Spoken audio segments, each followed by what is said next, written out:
দর্শক সবাইকে বিজয় দিবসের শুভেচ্ছা।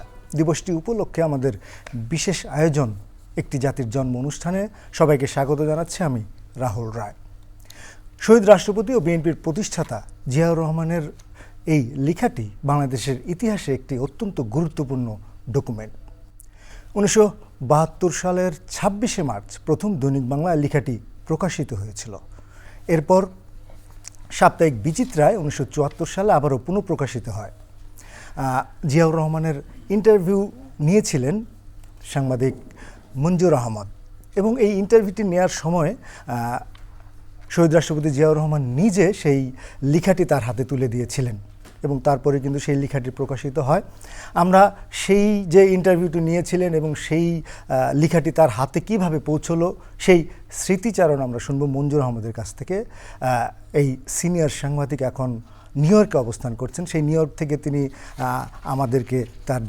আমাদের সঙ্গে তার স্মৃতিচারণ করেছেন এবং তার যে সাক্ষাৎকারটি সেটি নিয়েছে আমাদের নিউ ইয়র্কে অবস্থান করা আরেকজন সহকর্মী সৌমিক আহমেদ। আহত পঙ্গু মুক্তিযোদ্ধা হাসপাতালে ভর্তি হয়ে বিছানায় পড়ে আছে। আমরা ব্যক্তিগতভাবে আমি এই সব জায়গায় ছুটছি, তাদের সাক্ষাৎকার নিচ্ছি, তাদের ঘটনাগুলো সংগ্রহ করছি, পত্রিকায় লিখছি।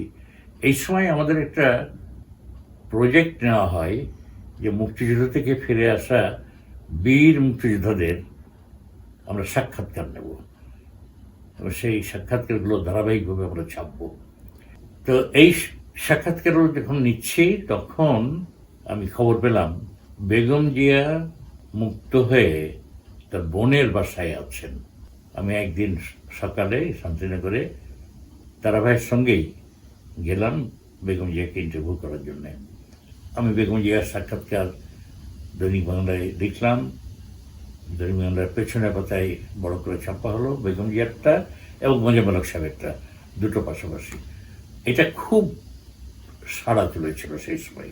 তারপরে এই বাসাতেই জানুয়ারির গোড়ার দিকে মুক্তিযুদ্ধ থেকে এসে উঠলেন জিয়াউর রহমান সাহেব।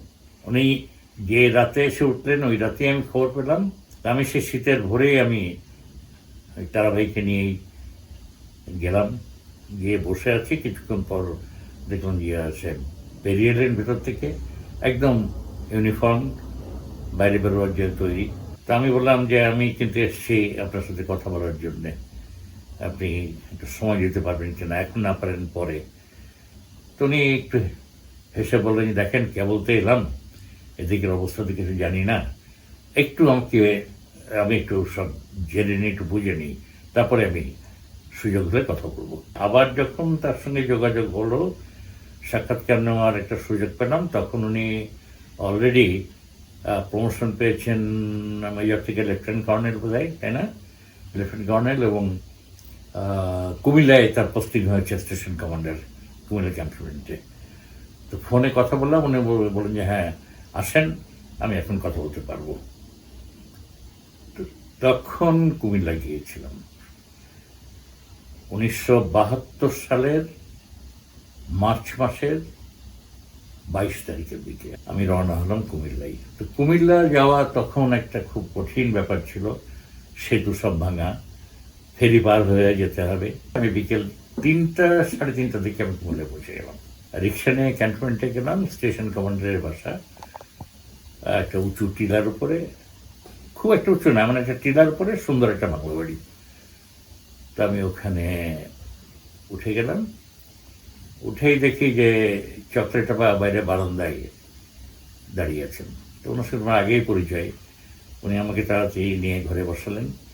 আমার কথা শুনে বেগম জিয়াও ভিতর থেকে এসে গেলেন। এসে উনি ফোন করলেন জিয়া সাহেবের অফিসে।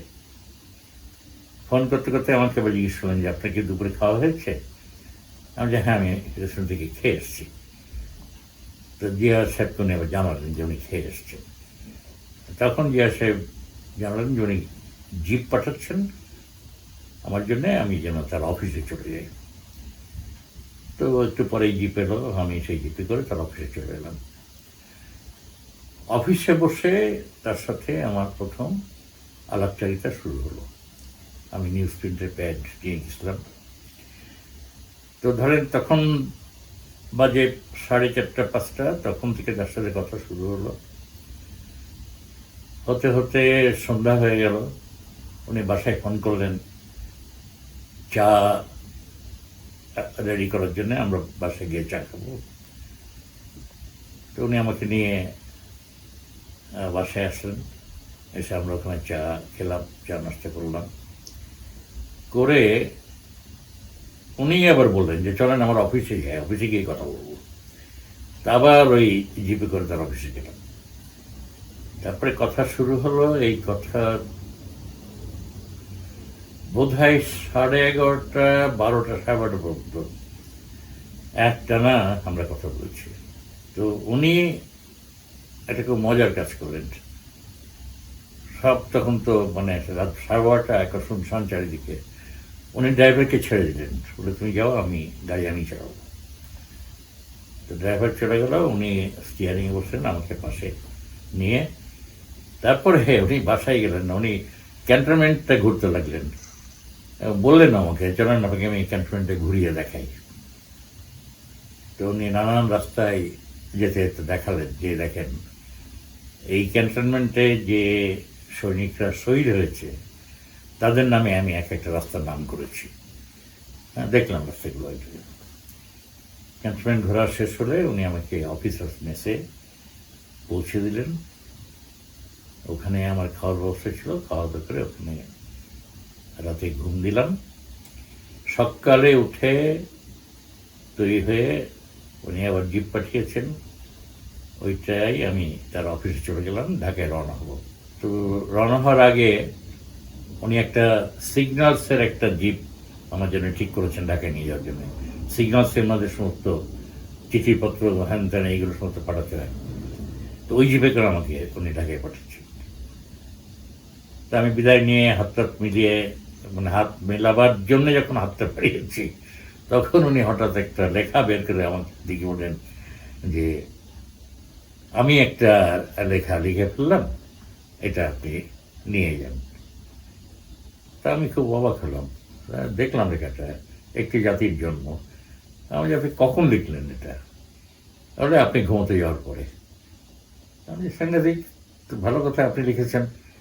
তো আমার মাথায় চটকা একটা জিনিস খেললো যে এই লেখাটা পত্রিকা যদি তার নিজের হাতের স্বাক্ষর দিয়ে ছাপা হয় এটা গুরুত্ব অনেক বাড়বে। তা আমি তাড়াতাড়ি নিউজ প্রিন্টে প্যাডটা বের করে সামনে ধরলাম, বলে যে আপনি আপনার নামটা এখানে লিখে দেন, এই নাম সহ ছাপবো। তো উনি নিউজ প্রিন্টের প্যাডের উপরে বড় বড় করে লিখলেন জিয়াউর রহমান। আমার কাছে এখনও আছে, আমি ওটা এখনও বই বেড়াচ্ছি, এখনও আমার কাছে এটা আছে। দর্শক, সেই লেখাটি আমাদের কাছে আছে। আজকে এই লেখা নিয়ে আলোচনা করব এবং আমাদের সঙ্গে দুজন বিশেষ অতিথি রয়েছেন। আমাদের সঙ্গে অতিথি হিসেবে আছেন জহিরুদ্দিন স্বপন, বিএনপি চেয়ারপারসন উপদেষ্টা এবং সাবেক সংসদ সদস্য। আমাদের সঙ্গে আরেকজন অতিথি রয়েছেন হাসান হাফিজ, দৈনিক কালের কণ্ঠের সম্পাদক এবং জাতীয় প্রেস ক্লাবের সভাপতি। ধন্যবাদ। আপনাদের দুজনকেই স্বাগত। স্বপন ভাই, আমরা পুরো ইন্টারভিউ শুনেছি, সেখানে আসলে এটি মুক্তিযুদ্ধের একটি প্রামাণ্য দলিল, অনেক তাৎপর্যপূর্ণ। তো এই লেখাটি নিয়ে আপনি কি বলবেন? আমার সৌভাগ্য হয়েছিল গত 4-5 বছর আগে আমি বিএনপির পক্ষ থেকে ওনার কাছ থেকে এরকম একটা সাক্ষাৎকার নেওয়ার চেষ্টা করেছিলাম। তো ওনার শরীর খারাপ ছিল বলে আমি নিউ ইয়র্কে ওনার সঙ্গে টেলিফোনে কথা বলেছিলাম। আবার তখন দেশের পরিস্থিতিও ছিল অন্যরকম, সকলেই খুব ভীত সন্ত্রস্ত ছিল, আমাদেরকেও কিছুটা গোপনীয়তা অবলম্বন করে এগুলি কাজ করতে হতো। যাই হোক, তখন আর এটা নেওয়া সম্ভব হয়নি। তো আজকে হুবহু যে জিনিসটা চাচ্ছিলাম সেটাই আমি দেখলাম।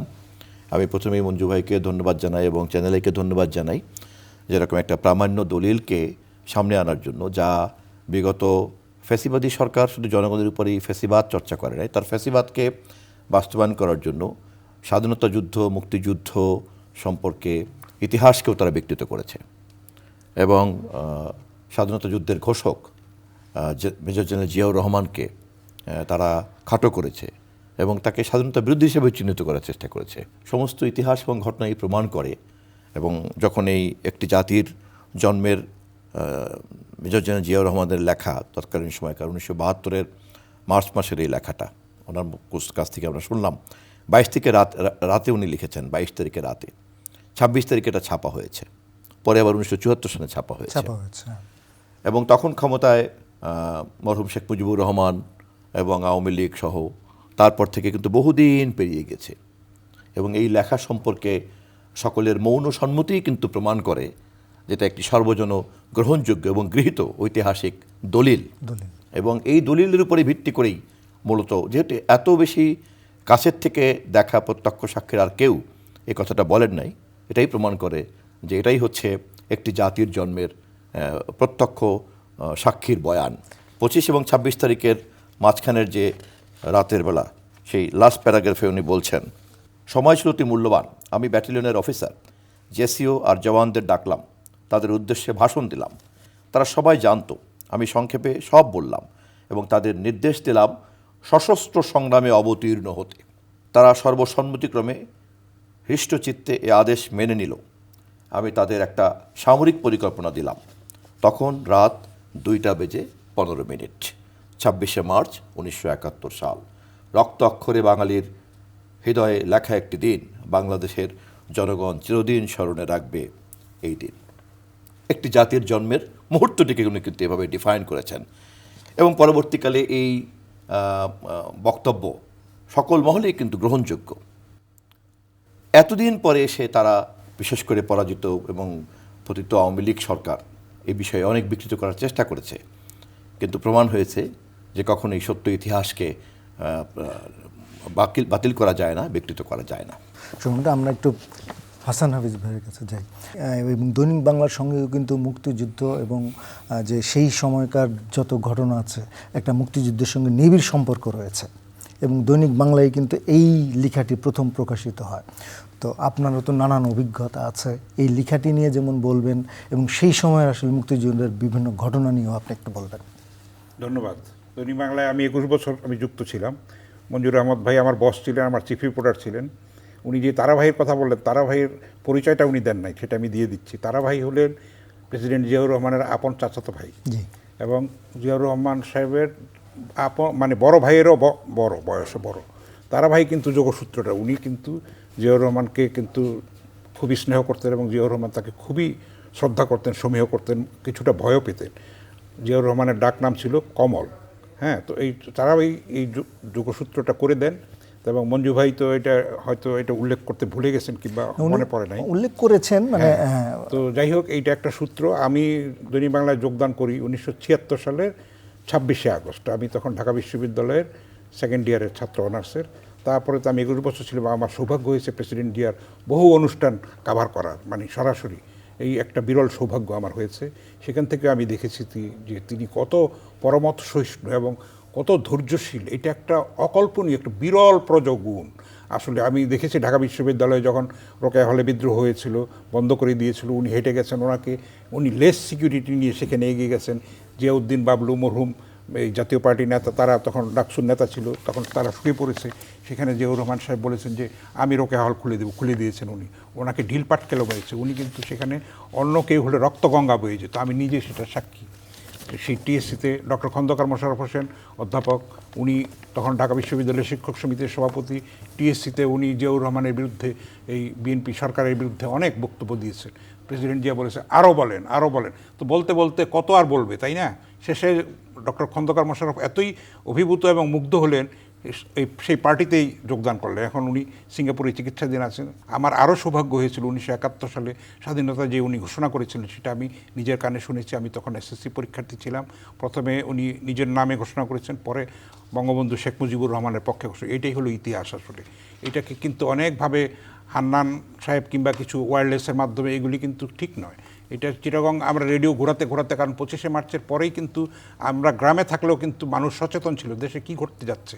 এই লেখার মধ্যে কিন্তু বিস্তারিত আছে যে কালক্ষেপণ করেছে প্রেসিডেন্ট জিয়া আলোচনার নামে, এবং প্রেসিডেন্ট জিয়া যে যখন করাচিতে সামরিক বাহিনীতে ছিলেন সেখানে এই লেখার মধ্যে বিস্তারিত আছে।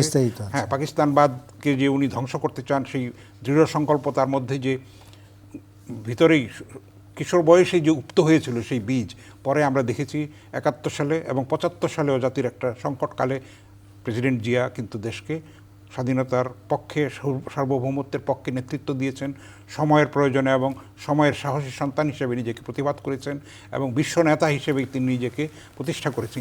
ইরাক যুদ্ধের মধ্যস্থতার দায়িত্ব তাকে দেওয়া হয়েছিল। সার্কের স্বপ্নদ্রষ্টা প্রেসিডেন্ট জিয়াউর রহমান। সার্ক কিন্তু ফলবতী হতে পারে নাই একটা বিশেষ রাষ্ট্রের কর্তৃত্বের কারণে, মরলি পড়ানোর কারণে, কিন্তু সার্ক একটা অসাধারণ কনসেপ্ট ছিল। ইউরোপীয় ইউনিয়ন যদি হতে পারে তাহলে সার্ক কেন হতে পারবে না?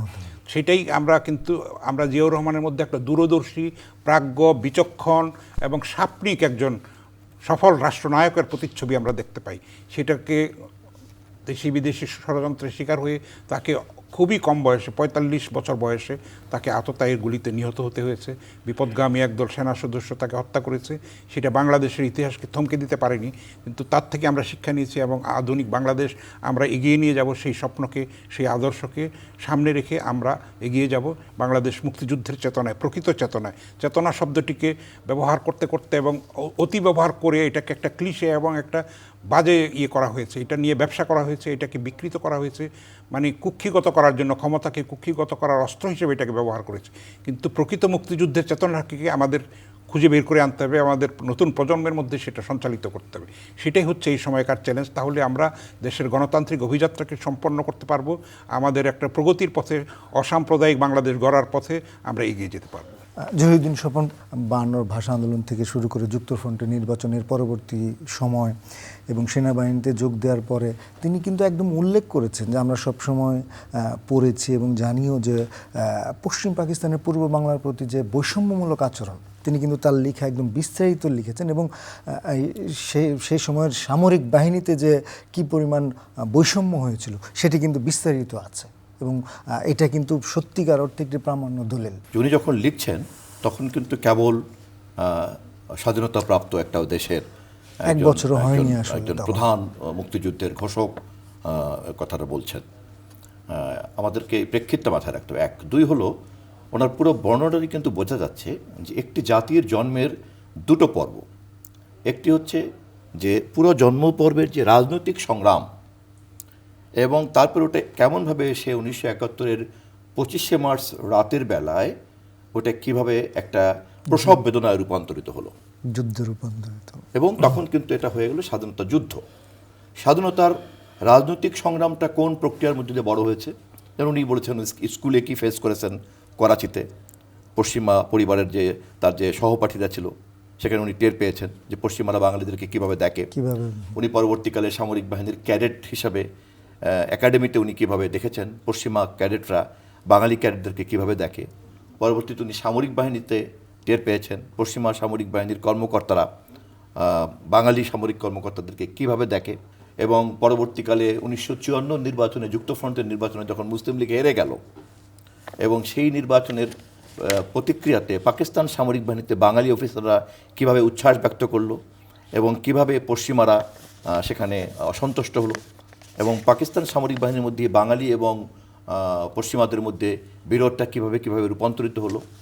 ৭০-এর নির্বাচনে ফলাফল নিয়ে কীভাবে তারা উদ্বিগ্ন ছিল এবং কীভাবে ফলাফলের পরে জেনারেল হামিদ খান, যিনি তৎকালীন সময়কার পাকিস্তানের গোয়েন্দা বাহিনীর প্রধান ছিলেন, তিনি যখন গোপনে পরামর্শ দিচ্ছেন যে ১ ঘন্টার মধ্যেই সব শেষ করে ফেলতে হবে, সম্ভবত ২২-২৩ মার্চ উনি নিজে বলছেন, উনি তাদের হুইসপারিংটা উনি নিজে শুনেছেন।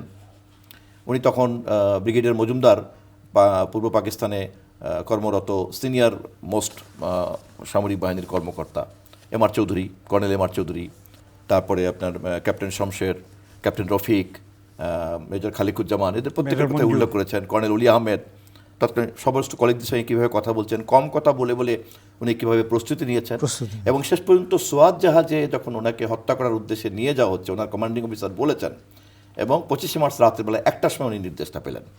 নির্দেশ পাওয়ার পরে উনি যখন বুঝতে পেরেছেন যে ঘটনার শেষ পর্যায়ে, পথের মধ্যে কিন্তু উনি গাড়ি ঘুরিয়ে দিলেন, এই কিন্তু অন্যদিকে গাড়ি ছুটতে, এবং ফিরে এসেই কিন্তু উনি ওনার কমান্ডিং অফিসার জানজুয়াকে গ্রেপ্তার করলেন, পথের মধ্যে তাদেরকে গ্রেপ্তার করলেন। বাই দিস টাইম কর্নেল উলি আহমেদ সাহেব সহ ওনারা অন্যদেরকে গ্রেপ্তার করলেন। যুদ্ধ কিন্তু শুরু হয়ে গেল। ততক্ষণে কিন্তু মরহুম শেখ মুজিবুর রহমান সাহেব কিন্তু তখন ৩২ নম্বরে অলরেডি কিন্তু আত্মসমর্পণ করে ফেলেছেন। আমাদের কিন্তু একই সঙ্গে খেয়াল রাখতে হবে, রাজনৈতিক নেতৃত্ব হিসাবে শেখ মুজিবুর রহমান ৩২ নম্বরে যখন পাকিস্তান সামরিক বাহিনীর কাছে ধরা দিয়েছেন বা ধরা পড়েছেন, তখন কিন্তু চট্টগ্রামে কিন্তু এই ঘটনাগুলি ঘটছে। তখন কিন্তু জিয়াউর রহমানকে হত্যা করার জায়গা থেকে তারা বিদ্রোহ ঘোষণা করলেন, এবং পূর্ব প্রস্তুতি অনুযায়ী তারা তাদের মতো করে বললেন উই রিভোল্ট ১টার দিকে। তারপরে রিভোল্ট করে এসে ফিরে এসে ব্যাটালিয়নের সকলকে যখন গ্রেপ্তার করে নিয়ন্ত্রণ নিয়ে নিলেন, ইস্ট বেঙ্গল রেজিমেন্টের ব্যাটালিয়নের সমস্ত নিয়ন্ত্রণ হাতে নিয়ে উনি তখন এই বক্তৃতা করলেন। সেই বক্তৃতা 2টা 15 মিনিটে আনুষ্ঠানিকভাবে ঘোষণা করলেন, একটি জাতির জন্ম হয়ে গেল, স্বাধীনতা যুদ্ধ ঘোষণা করলেন। এই পুরো বিষয়টাই কিন্তু কোনো তৃতীয় পক্ষ বলছে না, একজন প্রত্যক্ষদর্শী না শুধু, যিনি এই ঘটনার নায়ক, তিনি নিজে বর্ণনা করছেন। এবং শুধু বর্ণনাই করছেন না, ওনার এই বর্ণনার প্রেক্ষিতে আজ পর্যন্ত কেউ, ওনার কোনো কলিগরা যারা জীবিত আছেন ছিলেন, কেউই কিন্তু আজ পর্যন্ত কোনো কথা তোলে নাই। একটা ইতিহাস বর্ণনার ক্ষেত্রে একটি জাতির জন্মের বর্ণনার জন্য এর চাইতে কিন্তু আর কোনো প্রমাণ্য দলিল হতে পারে না। এবং হতে পারে আজকের এই অনুষ্ঠানটির মধ্য দিয়েই একটি জাতির জন্মের সঠিক ইতিহাসকে চ্যানেল আইয়ের অনুষ্ঠানের মধ্য দিয়ে উপস্থাপন করা যেতে পারে, যার মধ্য দিয়ে প্রমাণ হবে যে মুক্তিযুদ্ধের ঘোষক জিয়াউর রহমানের নেতৃত্বেই একটি জাতির জন্মের যুদ্ধ শুরু হয়েছিল এবং সেই যুদ্ধে সেই জাতি বিজয় লাভ করেছিল এবং 26শে মার্চ সেই জাতি একটি জাতি হিসাবে আবির্ভূত হয়েছিল। হাসান নাফিজ ভাইয়ের কাছে আবারও যাই। আমরা দেখেছি যে এখানে উল্লেখ করেছেন যে 1965 সালে ভারত পাকিস্তান যুদ্ধের সময়ও এখানকার যারা সামরিক বাহিনীর সদস্য ছিলেন দারুণ সাহসিকতার সঙ্গে যুদ্ধ করার পরেও তাদেরকে কিন্তু দাবিয়ে রাখা হয়েছিল। আমরা যদি দেখি যে পরবর্তীতে কিন্তু এই শহীদ রাষ্ট্রপতি জিয়াউর রহমান বহুদলীয় গণতন্ত্রের জনকও তাকে বলা হয়। পরবর্তীতে আপনি তো তার শাসন আমলেও আপনি সাংবাদিকতা করেছেন, সেই সময়ের কথা একটু বলবেন এবং একই সঙ্গে এই বর্তমান সময়ে তার যে জাতীয়তাবাদ, বাংলাদেশি জাতীয়তাবাদের আদর্শ, সেটা কতটুকু দরকার এবং তার সেই আদর্শ কতটুকু অনুপ্রাণিত করবে? বাংলাদেশ কৃষক শ্রমিক আওয়ামী লীগ সেই সময়ে কিন্তু অন্য সমস্ত দলকে নিষিদ্ধ করা হয়েছিল এবং সমস্ত সংবাদপত্র বন্ধ করে দেওয়া হয়েছিল। সেই কালো দিবস আমরা কিন্তু সাংবাদিকরা পালন করি 16ই জুন, সেটা করা হয়েছিল। তো তারপরে শহীদ প্রেসিডেন্ট জিয়াউর রহমানই কিন্তু সমস্ত সংবাদপত্রকে মুক্ত করে দেন এবং আওয়ামী লীগেরও পুনর্জন্ম উনি দিয়েছেন। আওয়ামী লীগও কিন্তু ব্যান্ড ছিল, আওয়ামী লীগকে রাজনীতি করার অধিকারও তিনি দিয়েছেন। সুতরাং আওয়ামী লীগের মানে কি বলবো, জন্মদাতাও বলতে পারেন, পুনরুজ্জীবনের যেই মানে নায়ক, সেটা কিন্তু শহীদ প্রেসিডেন্ট জিয়াউর রহমান। এবং হাসিনা যখন দেশে ফিরলেন 32 নম্বরের বাড়ি কিন্তু সমস্ত লিস্ট করে তাকে বুঝিয়ে দেওয়া হলো। তারপরে কিছুদিন পরেই কিন্তু শহীদ হয়ে গেলেন তিনি। এটাও কিন্তু আমি বলেছি ষড়যন্ত্রের অংশ ছিল অবশ্যই। এবং আমরা দেখেছি যে মানে মানুষকে স্বনির্ভর করার জন্যে, আত্মপ্রত্যয়ী করার জন্যে, গ্রামকে স্বনির্ভর করে তোলেন। গ্রাম সরকার, এখন যেটা আমরা বলছি উপজেলা, সেইটারও আরও তৃণমূলে যাওয়ার জন্য গ্রাম সরকার প্রবর্তন করেছিলেন। এবং আমার সেইটার সৌভাগ্য হয়েছিল, গ্রাম সরকার সম্মেলন একটা হয়েছিল তেজগাঁও পুরনো এয়ারপোর্টে, সারা দেশের গ্রাম সরকার এসেছিলেন, প্রত্যেকটা গ্রাম থেকে একজন করে। আমার সেই অনুষ্ঠান কাভার করার সৌভাগ্য হয়েছিল এবং দৈনিক বাংলায় আমি লিখেছিলাম এক প্যান্ডেলের নিচে যেন বাংলাদেশ। এবং আমার আরও সৌভাগ্য যে আমি তখন সাংবাদিকতার ছাত্র, সেই দিন আমার লেখাটি আমার টিচার আমার ক্লাসে পড়িয়েছেন, যে এই ছোট্ট লেখাটি। এবং শহীদ প্রেসিডেন্টের জিয়াউর রহমানের জানাজা কাভার করারও আমার সৌভাগ্য হয়েছিল মানিক মে এভিনিউতে। তখন এত গাছপালাও ছিল না, প্রশস্ত রাস্তা ছিল, সেইখানে তিল ধারণের ঠাঁই ছিল না। এটা চোখে না দেখলে বিশ্বাস করা যায় না, তার জনপ্রিয়তা যে এত আকাশচুম্বী ছিল এবং সাধারণ মানুষের হৃদয়কে উনি স্পর্শ করেছিলেন। এবং আমাদের যে সম্ভাবনা, আমাদের যে অমিত সম্ভাবনা, গার্মেন্টস খাত বলেন, স্বনির্ভরতা বলেন, তারপরে মহিলাদের যেই উন্নয়ন বলেন, তারপরে এই যে মহিলা পুলিশ বলেন, আরও উন্নয়নমূলক যে কাজ এবং সমস্ত কিছু, মানে উনি কিন্তু এটার দূরদর্শী একটা রাষ্ট্রনায়ক ছিলেন।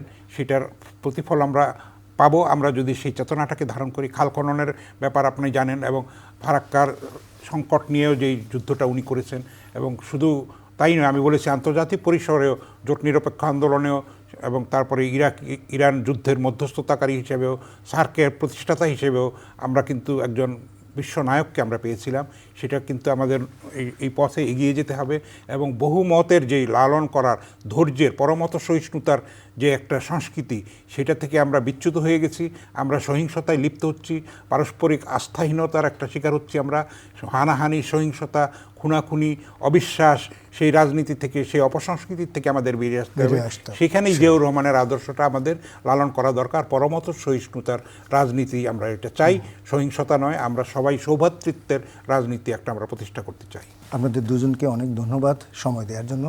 দর্শক, জ্যেষ্ঠ সাংবাদিক মঞ্জুর আহমেদের স্মৃতিচারণ, দুই বিশিষ্ট আলোচকের আলোচনায় যেমন জানতে পারবেন, তেমনি এই একটি জাতির জন্ম, এই লেখাটি পড়লেও কিন্তু আপনারা জানতে পারবেন, বুঝতে পারবেন একটি জাতি, একটি রাষ্ট্রের জন্মে কতটা সংগ্রাম, কতটা ত্যাগ লুকিয়ে থাকে।